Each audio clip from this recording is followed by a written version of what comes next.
Saludos, estamos por aquí Claudia, de Iván, de Bajo Tierra, Museo del Agua y Festival Lagos Recorre. Nos acompaña el guerrero guardián del agua. Nos encontramos en la estación Grand Central en Nueva York.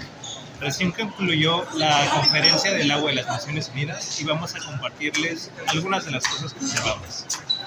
Y primero decir que había muchísima expectativa en esta conferencia, que aunque legalmente no se estaba negociando ningún tratado que sea vinculante, es decir, que remita obligaciones específicas para los estados, simbólica y social y políticamente era muy importante porque en medio siglo, casi 50 años, no se había dado una conferencia específicamente hablando del agua en las Naciones Unidas. Lo que sucedía eran foros mundiales cada cierto tiempo en donde actores de la iniciativa privada, particularmente el sector industrial muy involucrado, pues hacían este espacio de lobby, ¿no? De intercambio privado, incluso que pues, tenía costo y con una visión también pues predominante, ¿no? Economicista de pronto, o pues no con todas las visiones necesariamente incluidas.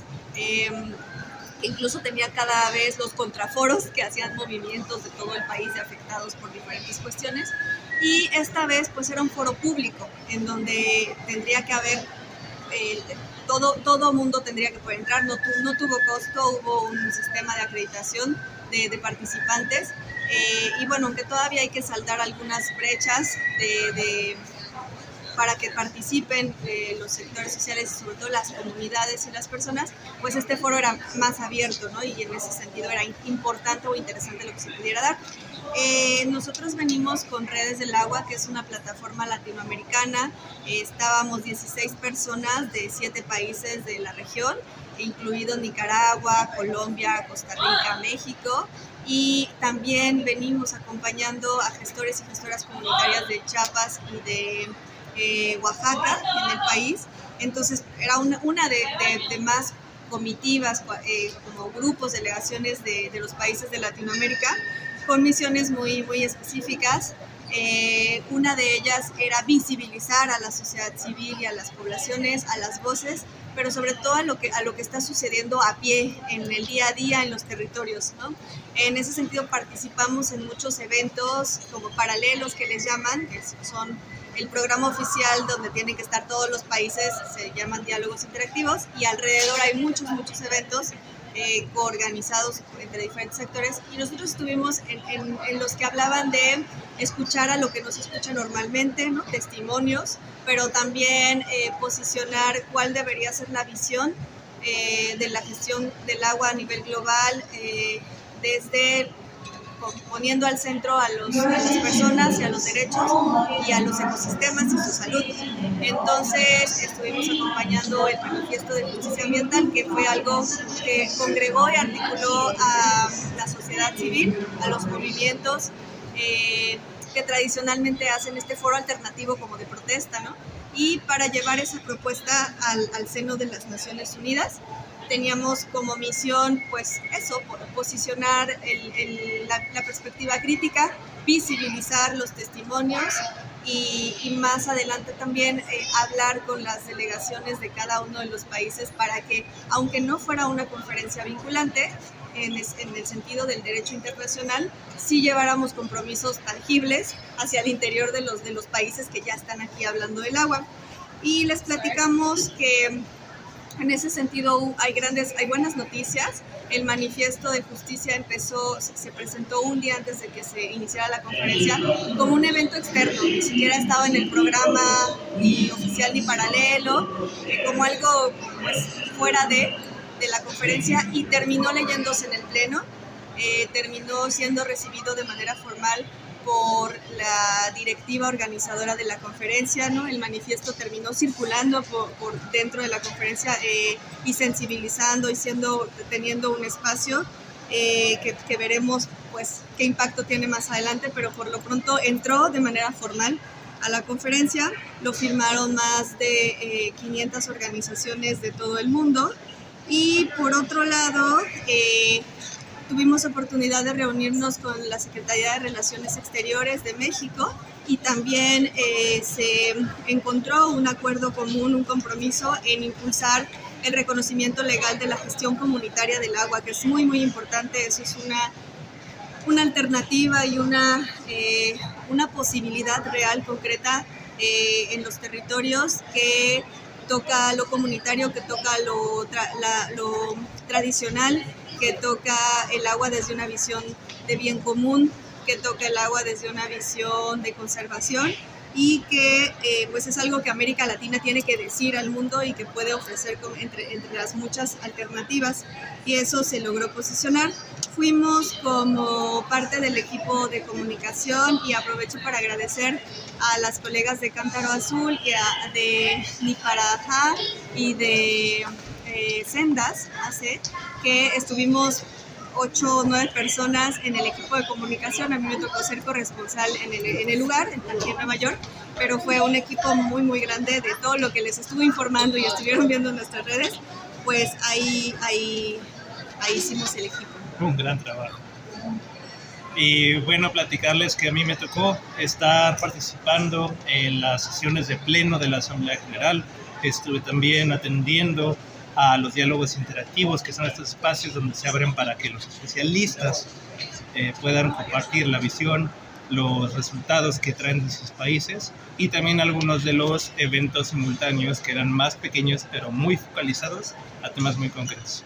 En específico, es relevante sacar a colación que la mayoría de los países presentan, si no son graves, son ya reales problemas en materia hídrica.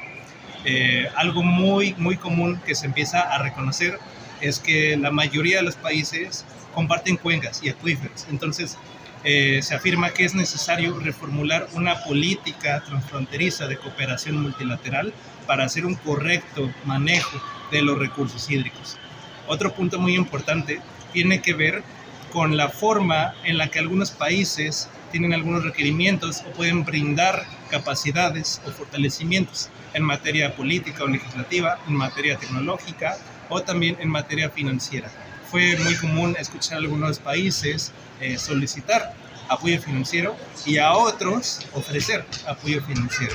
También es relevante saber que la inclusión empieza a tomar un lugar muy crítico en los espacios de la ONU, en el que ya no solamente se le invita a mujeres, a pueblos originarios y a juventudes a escuchar, sino a hablar, a tomar y a compartir experiencias y casos de éxito. También hubo 3 puntos clave para entender que los países están reconociendo un desacuerdo en las políticas globales que se tienen que integrar. Es decir, que el agua es un eje transversal. ¿Cómo es esto? Se habla del Acuerdo de París en materia climática, junto con la COP28, que es en noviembre de este año, y también de la Agenda 2030. Cada una tiene líneas específicas que están trabajando, pero ellos reconocen que esas líneas se tienen que integrar. No se puede separar agua y clima. Va unida acción hídrica con acción climática. Algo muy interesante es que nosotros como Delegación Querétaro pudimos interactuar con algunos actores clave.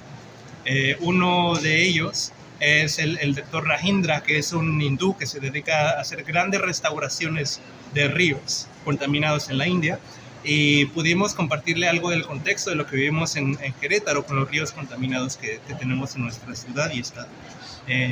Otra actora fue la secretaria general de la Convención Ramsar, quien en su discurso hablaba justamente de una nueva dinámica que hablan de ciudades humedal o wetland cities, y específicamente habló de México. O sea, habló de la Ciudad de México, del lago de Texcoco, y del cómo a ella le impresiona que los pueblos originarios están defendiendo sus humedales. Entonces pudimos también dialogar con ella, compartirle algo sobre lo que tenemos en Querétaro, ya que en Jalpan tenemos un sitio Ramsar. Y otro actor muy, muy importante fue el maestro Richard Connor, que es quien se encargó esta semana de presentar el último informe sobre el estado del desarrollo de los recursos hídricos de las Naciones Unidas. Él es editor en jefe de esas publicaciones y también pudimos dialogar con él y presentarle a esto que le comenzamos a llamar el colapso del ciclo hidrosocial en Querétaro. otra cosa que se rescata de las conclusiones de la plenaria general de la Asamblea es que, si bien al principio, cuando este reporte se presenta, se habla de una, ¿cómo le podríamos llamar? Una intuición, una delicadeza para hablar, si el mundo, una cautela para si, decir si experimentamos una crisis global del agua. Y lo interesante es que en las conclusiones, tanto el presidente de la Asamblea como algunos de los co-chairs que dirigían los diálogos interactivos hablaban de que ya se reconoce una crisis hídrica global, no solamente a niveles locales o regionales en ciertos continentes, sino es un común denominador.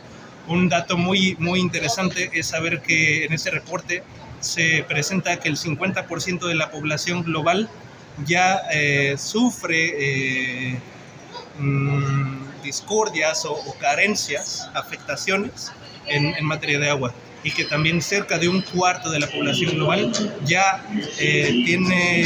no tiene asegurado el acceso al agua. Entonces, estas son algunas de las conclusiones que queremos compartirles, que conozcan un poquito más, acercándose tanto a redes del agua como a los espacios digitales de Bajo Tierra y del festival, y que puedan incluso navegar por ahí. Hay algunas grabaciones oficiales de la Conferencia del Agua para que estén bien enterados. A mí me gustaría rescatar además o resaltar pues que los logros que como organizaciones tuvimos en esta conferencia, si bien son un pequeño paso de todos los que hay que dar, fueron por un trabajo en equipo, por ir en una coordinación, ¿no? Es muy importante, agradecemos a nuestras colegas y nuestros colegas de las demás organizaciones, ir en colectivo, ¿no? No es lo mismo el alcance que se puede lograr yendo desde una representación local, como lo hemos hecho en otras ocasiones, que desde una plataforma, una coalición regional. Y agradecimiento también a la Facultad de Ciencias Naturales por darle cobertura y acompañarnos en el seguimiento de las actividades que nosotros llevamos como delegación queretana y con esta coalición de redes del agua a nivel Latinoamérica. Y pues bueno, hasta aquí concluimos este video. Así que gracias por seguirnos y actuar por el agua.